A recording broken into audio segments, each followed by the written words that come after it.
You've made it to Turkey Day, you have a perfectly roasted bird, now all you have to do is carve it.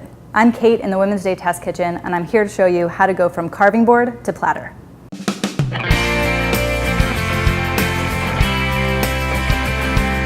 I'm all for carving boards with moats and wells. If you don't have one, not to worry. All you need is a rimmed baking sheet and set a cutting board inside. That way, when you're carving the turkey, any juices that run into the rimmed baking sheet and not on your work surface. As you can see, I have 3 knives here. Any knife is fine as long as it's sharp. I prefer to start with a boning knife and then move to a chef's knife or a carving knife. Step 1, remove the string. Second thing you're going to do is remove the legs. You can see directly where the leg attaches to the breast, so just use your knife very gently to start separating. So you're going to just follow down along between the breastbone. If it's hot, don't worry, just grab a paper towel. And you're going to use your hand to separate as you're cutting. I always have a second cutting board standing by, so now I've separated the leg, and I'll just place that on the second cutting board. Now you're going to take the breast and the wing off in one whole piece.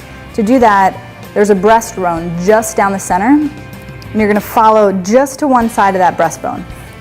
Again, you're going to cut just down the breastbone, following as close to the bone as possible, down along the rib cage, and when you get to the bottom, you'll start to feel where the joint of the wing hits. You're going to cut directly through that. So both the wing and the breast are removed at the same time. So the next step is to separate the leg from the thigh. To do that, just move it back and forth just to give yourself an idea of where the joint is.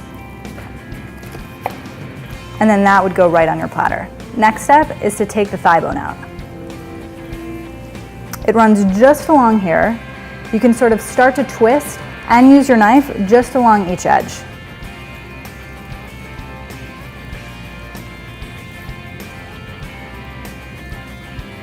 And then slice crosswise. Again, the key is having a sharp knife.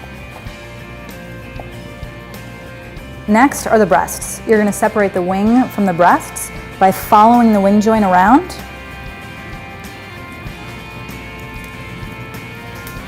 And just slicing it right off and put it on your platter.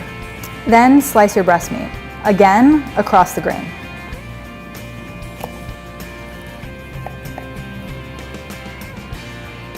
Use your knife as if it were a spatula.